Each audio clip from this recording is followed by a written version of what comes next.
welcome back to the channel. Today I wanted to talk about something no one has even brought up, so let me be the first. Now to a lot of you, you will be thinking I lost my mind, but let's take a careful look at it, with an open mind. First, why did it take so long to put this fight together after Errol Spence beat Ugas? Spence said right after that fight, he's coming to take that belt from Terrence Crawford, and he did it right in the ring for the world to hear. Now we know Errol Spence have never ducked anyone. He even took a sidestep to beat Mikey Garcia, who called him out, talking crap.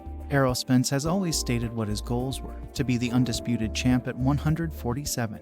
Now at the first round of talks, everyone with a half of brain knew Terrence Crawford was stalling. He even went and took a fight out of the blue with some guy most people never heard of in the middle of the Spence talks that blew most people away, thinking where the hell did that come from? He lied about agreeing to all the terms to the fight. If that was true, why didn't he take the fight? Another thing, he was clearly the B-side of the fight, and we found out he was asking for unreasonable stuff to make the fight. Terrence Crawford took that fight, hoping he could wait out Errol Spence, that Spence would maybe fight someone else like Keith Thurman. It did not work. Spence stayed true to his word and waited. Now Crawford, seeing that he had no way out, he had to take the fight. If you look at what Errol Spence had to give up just to make the fight, shows you Terrence Crawford did not think he can beat Spence. Now the fight is a go for July 29th. Let's look at some strange things in action. Look at Bo Mack. Remember him, the biggest trash talker there is. Before he spoke about Errol Spence like he was a redhead stepchild.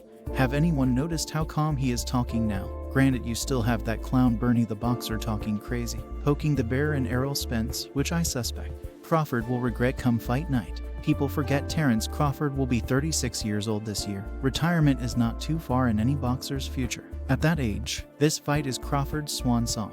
All the moves he's making points to, he's out the door after this fight, win, lose, or draw. First, his body will not take two Errol Spence poundings, so his second fight is out the window. Everyone remembers Crawford calling out Spence's stablemate Charlo, who's champ at 154, just a distraction. He knows he's not going to that weight. That's just talk. The bottom line is he will not win this fight, and I think Bo Mack will throw in the towel. Let's just say if Crawford loses, who the hell is he going to fight next? Charlo won't fight him for his championship belts. He's done at 147. Those young bulls are coming. If by some chance he wins, he's going to take a real beating. His body will be done at 36, going on 37 for his next fight. No, Terrence Crawford is going to retire after this fight. Mark my words. He's done with boxing. July 29, Terrence Bud Crawford will be exposed like Roy Jones, who ran into Antonio Tarver, or Tommy Hearns, who ran into Sugar Ray Leonard. Crawford is good, but he's more hype than substance. Errol Spence have proved beyond a shadow of a doubt he's the truth, and the world will find out. And they will also see Terrence Crawford's so-called pound-for-pound reign and career come to a halt. That's my take. This is Reno Knows Boxing. I am out.